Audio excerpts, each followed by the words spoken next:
gratitude. Most people do not express enough gratitude, being really happy with what you have. You certainly can't improve your situation in life or advance to anything better as long as you remain dissatisfied. You have to feel great gratitude for what it is. Even if your life is really terrible, you've got to find those things that you are grateful for. By acknowledging that gratitude, then and only then can you actually improve your situation and move to something better. And that's something that took me a while to figure out. But once I understood the role of gratitude, it changed my lifestyle dramatically.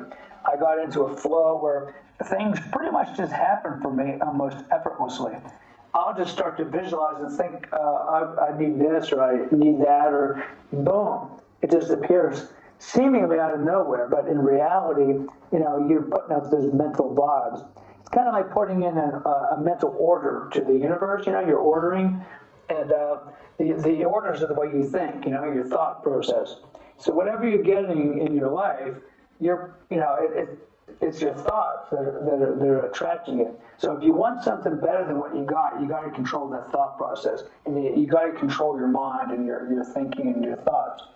And one of the ways that you can do that is by being very grateful and practicing some form of gratitude every single day.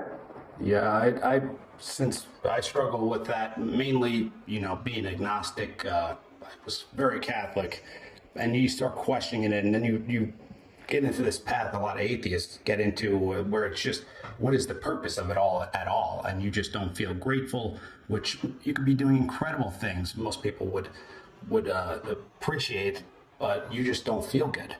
And I'm so glad that you said that. It brings me to a question a viewer. Well, it transcends belief in any type of religion or anything. Yes. And you could be anything from a Buddhist to a Catholic to a Hindu to, Islam. Doesn't matter. Gratitude transcends all that. You can be agnostic and still feel gratitude for the things that you have, because it actually is based on quantum physics.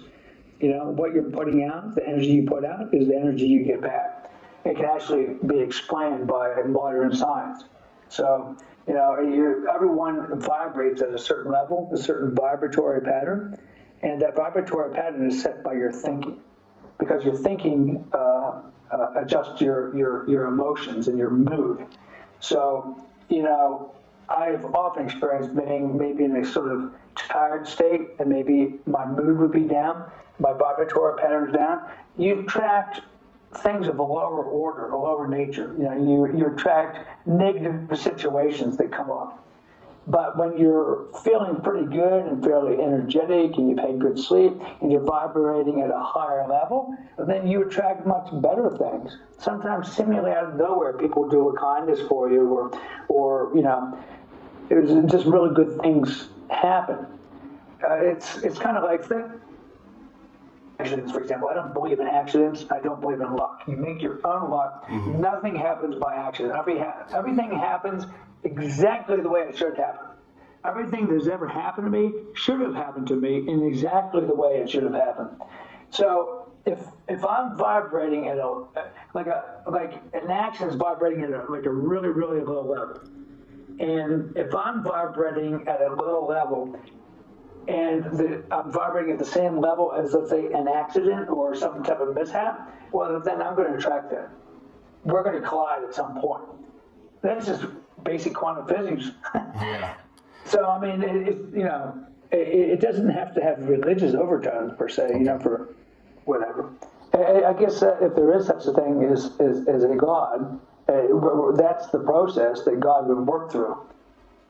What is our purpose in this world at all, Steve? Did you ever think about why are we here? What are we doing? Well, I have a pretty strong belief system. I do believe that souls, there's other planes of existence besides this one, and this is the lowest level of existence there is right here. And the reason our souls were ushered into this particular earth plane was for lessons to be learned. So we're here to learn soul lessons so that we can elevate ourselves and leave this particular plane to a higher plane. And according to the yogis, there's 7 planes of existence. The highest plane being love. Here on earth, it's basically security and materialism-based consciousness. But each plane, you get to a higher level of consciousness.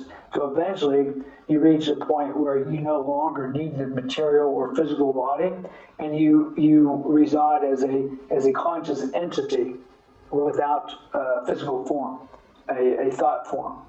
As Einstein said, matter can neither be created nor destroyed. And the highest form of matter on this planet is the human being, higher than all animals, all plants. So whatever makes you, and me, that particular energy, which transcends our name, it transcends what we do for a living, or the way we look, or whatever, that energy cannot be destroyed. That energy is forever, it's permanent.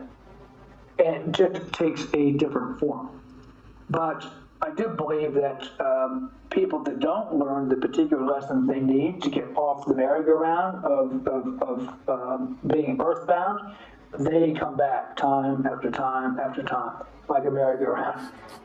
And I think the goal of every human is to leave this earth, this earthly plane, to a higher form of existence. And what that is, I don't know.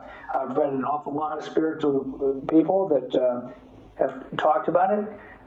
But I mean, for sure, I can see where, this is not reality.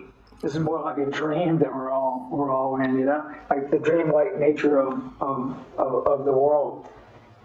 You pretty much dream everything that's happening to you. You basically order it up through your thought process. So I always tell people, if you don't like the dream you're in, just dream a new dream, It sounds trite, but it is possible. You can do that, man. Yeah. You can definitely dream a new dream. I've certainly reinvented myself more than once. Yeah, I would say so. This is really, really helpful for me. I'm sure everybody else is going to benefit greatly from that as well.